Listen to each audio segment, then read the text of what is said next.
bisnis Kokedama ini sebenarnya pada awalnya kita mengadakan pelatihan seperti itu kepada rekan-rekan panti disabilitas di Kecamatan Ibu.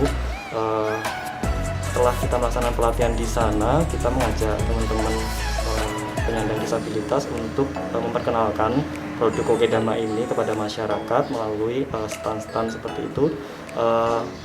Seperti di luar dugaan kami bahwa antusias serta animo masyarakat terkait dengan produk Kokedama ini sangat luar biasa sekali. Nah, setelah kegiatan itu selesai, saya memutuskan untuk menggunakan salah satu produk ini menjadi salah satu produk dari bisnis yang saya geluti saat ini Oma Santri. Untuk pemasaran kita menggunakan via offline dan juga online. Via offline kita mengikuti beberapa pameran serta expo baik yang diselenggarakan di tingkat regional maupun tingkat provinsi. Kemudian untuk online kita menggunakan bantuan media sosial.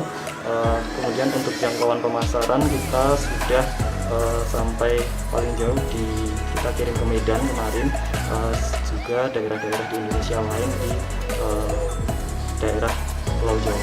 Mas, selama masa pandemi berpengaruh enggak?